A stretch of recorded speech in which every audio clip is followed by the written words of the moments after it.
Alright, so this is Fat Slob of the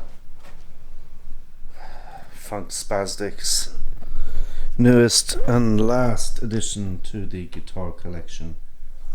Came yesterday, the day before. That is, as you can see, fairly unusual, rare Gibson ES 347 from 1979. It's in kind of rough shape, so I got some money off, or they sold it for cheaper than a mint one would be. As you can see, the binding is quite yellow, but unlike a 335, it has the triple ply binding on the headstock, the gold tuners as opposed to plastic tuners on 335, so it's a hybrid between a 335, a 345 and a 355, which is the top of the line. And what I like about it, it has an ebony fretboard and full block inlays, and it's in vintage sunburst, but you can see it's a bit rough, and it has this unusual thing here. I don't like the placement, but in later versions it was just a small toggle switch put down, but as a coil tap up here, and hotter pickups than normal. And then this unusual bridge, if I have to, whoops, a little dark there, the TP6 fine tuning bridge, and it's slightly different for more sustain. Saddle, this one has a bit of corrosion on it, and it's not in really good shape, and the woodwork is not really that great compared to a quarter of the price John Scofield SM10, but this is vintage and pretty rare, and as you can see the binding is quite yellowed, but then this is 47 years old. Binding on the neck I think has been redone. This has been refretted. I don't know what other work's been done. The case is original.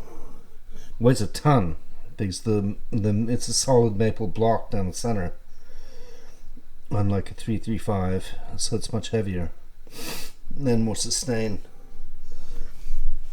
And then it's got a bone nut, which originally was brass, that's been replaced.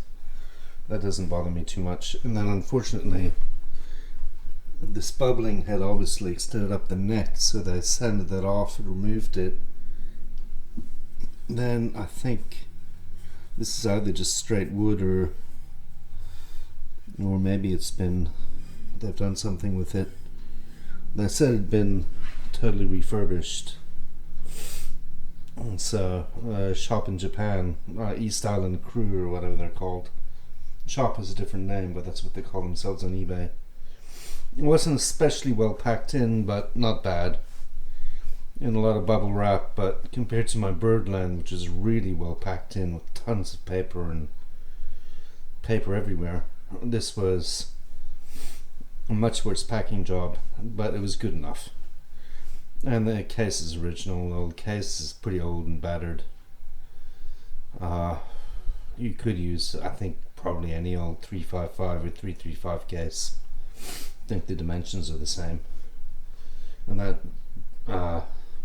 the saddle or the bridge is very unusual, so I like it, and it's a beater. Obviously this is not mint condition. I'd probably pay too much for it, but I'm not gonna say how much. But I did get it $1,000 cheaper than what other places on Reverb are selling it for online. So get the aperture down a little bit. So it is what it is. I'm going to test out the tone. That's the main thing, the playability.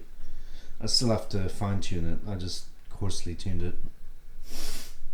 So, but that's definitely the last one. As it is, I have to have a guitar behind the piano and a bass in the corner. This is just through the little Yamaha practice amp, the THR32. It works fine. I do have vibro champ there, but I practically never use it. Because if I don't record, I have to mic it up and then ring up the mixer and all that rigmarole. Whereas this, I can just go straight into the laptop. Because I got a studio in my bedroom. But there's I can't really play guitar there. So I would certainly not, without risk of banging against the PC, the workstation, or scratching it, or so I record up here and then I just move on the USB stick the project files. You have to back them up on Cubase if you want to move them with all the sound files attached, etc. And then Cubase was really crashing on me very badly, the last version 15. So I hope that's not going to be a problem, because I just spent 2,500 kroners upgrading from the free version of Cubase AILE that came with the Yamaha to the artist version, because I really wanted, well, one of the synths there for retro something, synthwave kind of synth, and some of the extra functionality. But okay, whoops. Wow, this is just the XT5 on and the sound is just coming from a little video micro, so sound is what it is. So I'll finish tuning this, having beer again. Didn't have one yesterday. Too many Bloody Marys the 3 days ago, so I'm recovering. Here with the dog. So I'm gonna finish tuning and then see what it's like to play. Alright. That's gotta be the last guitar now. Alright, I'll just play through some chords. I'm so rusty, can't really play solo. Just to give you an idea of the different tones, the pickups and the coil tap. And then we'll try and groove out a little bit. Still can't really solo, but obviously the idea is to get like a Larry Carlton sound on this or something. But I'm just going to play clean for now. Obviously it does get dirty tones, and those are high output pickups. One thing that worried me when I first put on the volume on the Yamaha, I got like a little crackling, and it could be just, it's in there, could be just, I don't know what it was. Just maybe the pickup, the cable in the lead input. I hope it's not the electronics, but it seems to be working now, so we'll just do it with the coil tap off first, and then of course the coil tap, the volume goes way down, but this is the neck pickup, just on clean.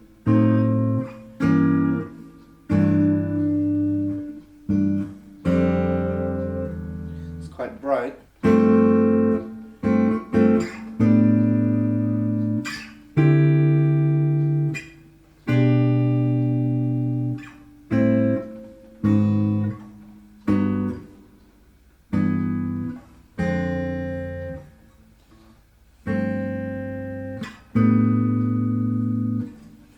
Alright, so then there's both neck and bridge pickup.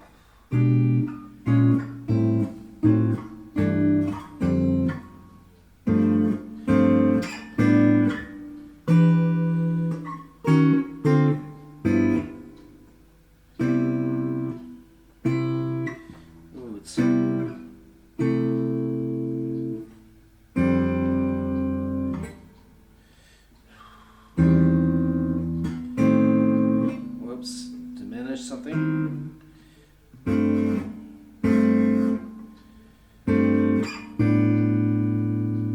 That's an A over G.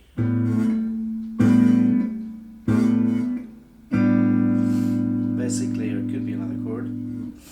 So try just the bridge pickup, and then we'll try the coil tap. It's much sharper. I don't have a strap for it yet.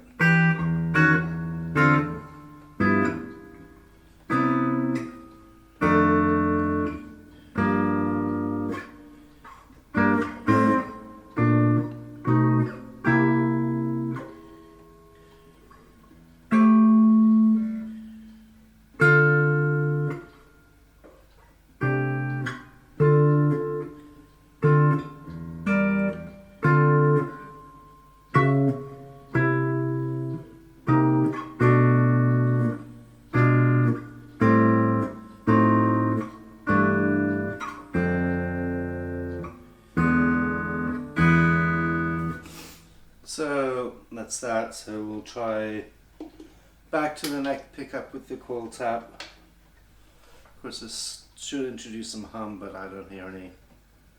Very different.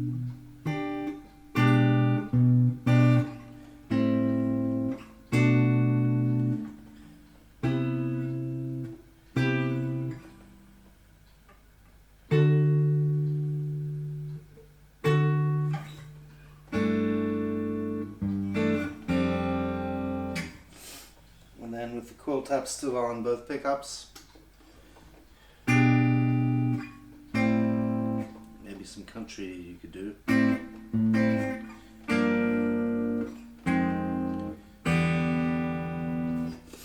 then just the bridge pickup and get some tones out of it. Obviously probably would want to play this with some drive or something, but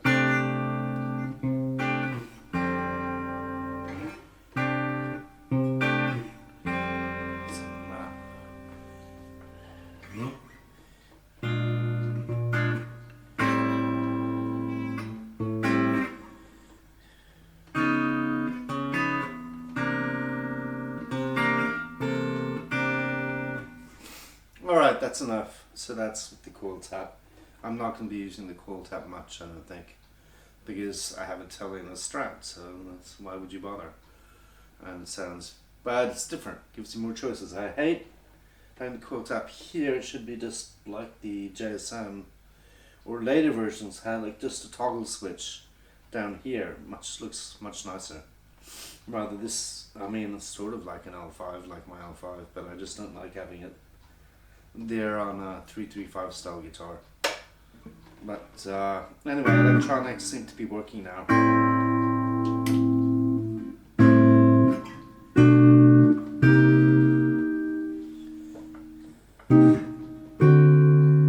Could play jazz on it, I guess. And it seems to me this is the same scale length as the Scofield guitars, or it's whatever, 25 and a quarter or 24 and 3/4 or whatever the hell it is, I forget, but it's supposedly the same, but feels a bit longer and looks a bit longer when I put them up side by side. And then I have to say the wood grain on this is not nearly as nice as my El Cheapo JSM10. And of course this has been totally redone here. I think this is the original binding on the neck. There was only 1-ply binding. Here they did 3-ply on the headstock, but on the body they kind of skimped. I don't know what the 355 is. I don't really like the logo on the 355, that huge sort of trapezoid thing. I prefer the crown, but I really like the binding there, and I really like the brass or gold plated tuners. That's a nice touch. And it's just a shame they didn't, well, I guess they couldn't, I don't know what they did. They sanded it down and then did a new coat of, I think it was polyurethane or something, on the neck. It feels very smooth, so it's nice to play. It's just not a looker, obviously, and it doesn't look right. But it's a beater.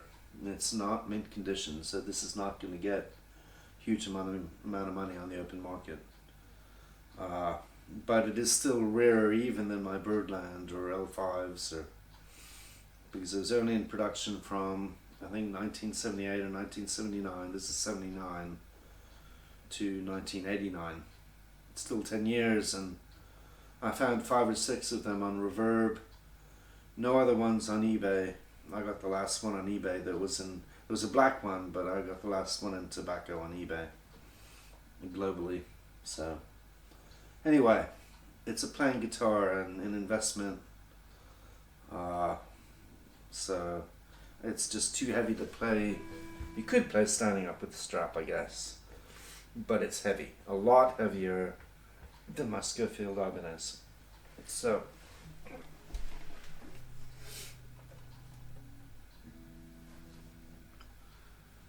and take a little break and then play to some tunes. And then try and get a little bit overdriven, kind of warm sound. A la Carlton, Larry Carlton. Although, of course, not quite playing like him, am I? So anyway, that's okay. You've been through this before if you've watched my channel, so you know I suck. So no going online and posting comments about how sucky I am, because I know. That's why I'm fat slob, right? I think I found something. This is enough West Coast LA smooth jazz, whatever, something backing track that it'll do. It's more like Kenny G, probably. It's even got a Kenny G sax in there, an F major. By Midnight Tokyo Grooves, they're pretty good, but then they don't put up the changes as you're playing, or the chord patterns. So we'll see. Have a little slug beer.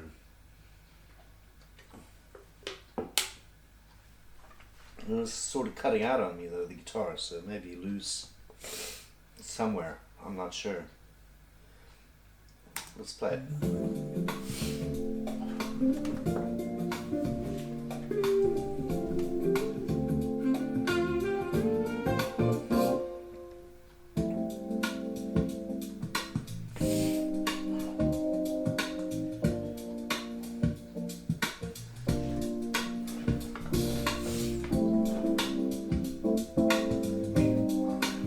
Doesn't show the chord changes. What the hell?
Just guessing what the chord changes are.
Better soloing over this than chords.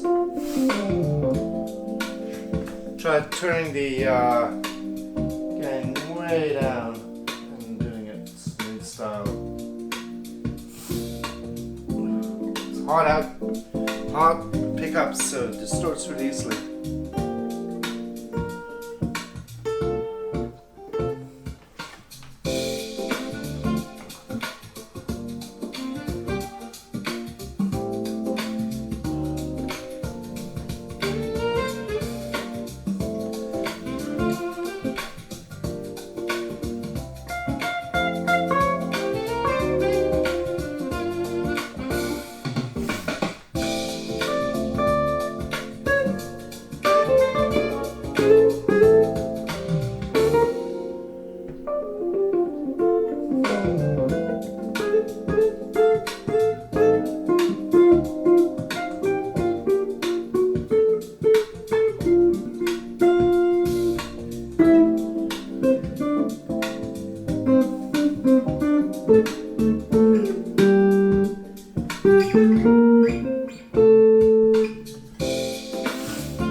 Alright, get the idea. Turn the gain way down to get it clean. Let's plays nice though. Just as well as my Schofield. I like it. I have to find some tracks where I can actually see the chords, so I'm not just guessing. So I'll find one more track. And play through that. Maybe not the whole thing, but a little bit. Gonna have a little pee-pee because I'm drinking beer. And I'll smoothly find the track and then play through a little bit and then post this from, of course, the Funk Spastics, and this is Fat Slob, your host. Alright, it's getting darker, so I gotta just aperture a bit. I found a track, it has a little too much guitar in it for me, but Crispy Neo's solo number 2 guitar backing track in E minor 80 BPM. Minimalist guitar, new guy. Haven't tried him. It's okay, I guess. And it's simple enough, it's like 5 chords. I can do that. Now to look up C add 9, which is just a D in addition to a regular C major. I'm a bit rusty on the theory. Let's see how this works out.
Don't like the coil tap.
Get the idea.